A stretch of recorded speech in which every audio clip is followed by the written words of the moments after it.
Hi friends, ఎలా ఉన్నారు? ఈరోజు మనం డబ్బుకు క్షమాపణ చెప్పండి అనే అంశం గురించి మాట్లాడుకుందాం. క్షమాతత్వం అన్న భావన చాలా శక్తివంతమైనది, దైవికమైనది. మనకు మనమే సమస్యలు ఎందుకు సృష్టించుకుంటామో ఒకసారైనా ఆలోచించారా? మనల్ని మనమే క్షమించుకోలేం కాబట్టి ఊరికే దేనిని మోయకూడదు. అయితే గతంలో బతుకుతాం అంటే గడిచిన విషయాలు పదే పదే గుర్తు తెచ్చుకుంటాం, లేదా భవిష్యత్తు గురించి ఆలోచిస్తూ భయపడి జీవిస్తూ మనోభారాన్ని మోస్తూ ఉంటాం. దీనికి గల కారణం క్షమాగుణం లేక. క్షమించడం అంటే ఆ విషయాన్ని అక్కడితో వదిలేయడం, మన గతాన్ని వదిలిపెట్టాలి. మనలోని మరి ఇతరులలోని లోపాలను చూడటం వదిలిపెట్టాలి. దేన్ని తీర్మానించకండి, ఎందులోనూ తప్పు ఒప్పులు ఎంచకండి. Judge not. మనల్ని మనం నిందించుకోవడం, ఆత్మనిందను వదిలిపెట్టండి.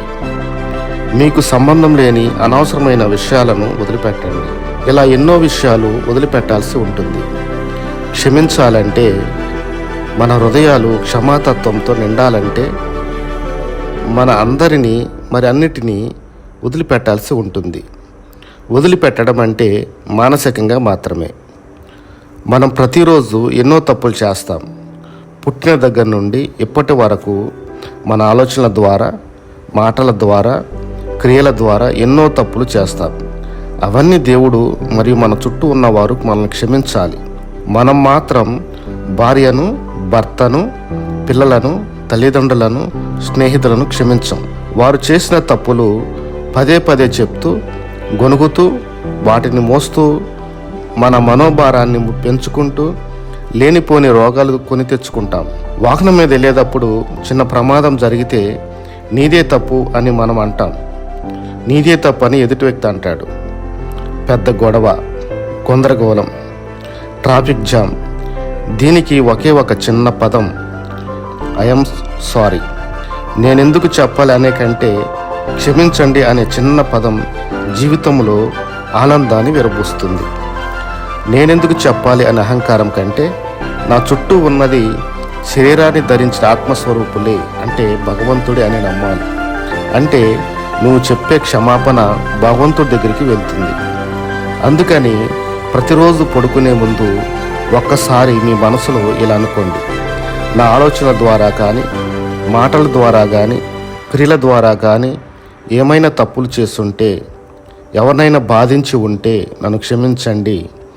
నా ఎడల ఎవరైనా తప్పులు చేస్తుంటే వారందరినీ మనస్ఫూర్తిగా ప్రేమతో క్షమించేస్తున్నాను. ఈ ఒక్క మాటతో చక్కటి నిద్ర పట్టి ఆరోగ్యంగా, ఆనందంగా జీవిస్తారు. మీ మనస్సు వికసిస్తుంది. మీలో ఉన్న రోగాలన్నీ పోతాయి. ఎప్పుడైతే ఎదుటి వ్యక్తిని క్షమిస్తావో అప్పుడు నువ్వు క్షమించబడతావు. డబ్బున్న వారి గురించి చాలా సూయిగా మాట్లాడతాం. అంబానీ 5,000 కోట్లు పెట్టి పెళ్లి చేశాడని, డబ్బున్న వారు మంచివారు కాదని చాలా వ్యతిరేకంగా మాట్లాడతాం. డబ్బున్న వారు ఖర్చు పెట్టాలి, అప్పుడే కదా అందరికీ జీవనోపాధి కలిగేది. డబ్బున్న వారి గురించి చాలా వ్యతిరేకంగా మాట్లాడతాం. దీని మూలంగా మనలో మనీ బ్లాక్స్ కలుగుతాయి. ఇది వరకు వీడియోలో చెప్పినట్లుగా డబ్బు అనేది ఒక డివైన్ ఎనర్జీ. అలాంటి డబ్బు మన జేబులో ఉంది, మన ఇంటిలో ఉంది, మన ప్రతి అవసరం తీరుస్తుంది. కానీ మనం మాత్రం మనీ ఎనర్జీకి వ్యతిరేకంగా మాట్లాడుతున్నాం. అంబానీ లాంటి వాళ్ళు, అదానీ లాంటి వాళ్ళు ఎంతోమంది కోటీశ్వర్లు కంపెనీలు స్థాపించి ఎంతోమందికి ఉద్యోగ అవకాశాలు ఇచ్చి వారికి జీవనోపాధి కల్పించి వారి కుటుంబాలకు ఆసరాగా ఉన్నారు. మనం కూడా అలాంటి స్థితికి వెళ్ళాలని కోరుకోవాలి. కానీ వారికి వ్యతిరేకంగా మాట్లాడి అనవసరంగా మనము మనీ బ్లాక్స్ క్రియేట్ చేసుకుంటున్నాం.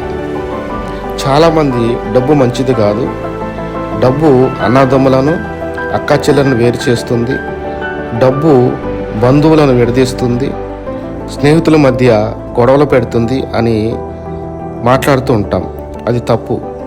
నీ చేతిలో కత్తి ఉంది అనుకోండి, అది మంచిదేనా? నువ్వు వాడే విధానాన్ని బట్టి ఉంటుంది. అంటే నీ మైండ్ బట్టి ఉంటుంది. అదేవిధంగా డబ్బు మంచిదే, నీ మైండ్ మంచిది కాదేమో ఒకసారి చెక్ చేసుకోండి. మన ఉదయం లేచిన దగ్గర నుండి డబ్బు మన అవసరాలను ఎన్నో తీరుస్తుంది.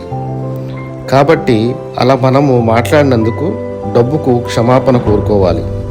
కోటీశ్వర్ల గురించి, డబ్బు బాగా సంపాదిస్తున్న వారిని అభినందించాలి. వారికి వ్యతిరేకంగా మాట్లాడినందుకు క్షమాపణ కోరాలి. క్షమాపణ ఎలా కోరుకోవాలి? డబ్బును చేతిలోకి తీసుకుని డబ్బుతో ఇలా చెప్పాలి, నీకు కానీ నీవు కలిగి ఉన్న కోటీశ్వర్ల గురించి కానీ ఎప్పుడైనా చెడుగా మాట్లాడితే క్షమించమని కోరాలి. ఇలా ప్రతిరోజు చేయడం ద్వారా మనలో ఉన్న మనీ బ్లాక్స్ క్లియర్ అయ్యి మనీ ఫ్లో స్టార్ట్ అవుతుంది.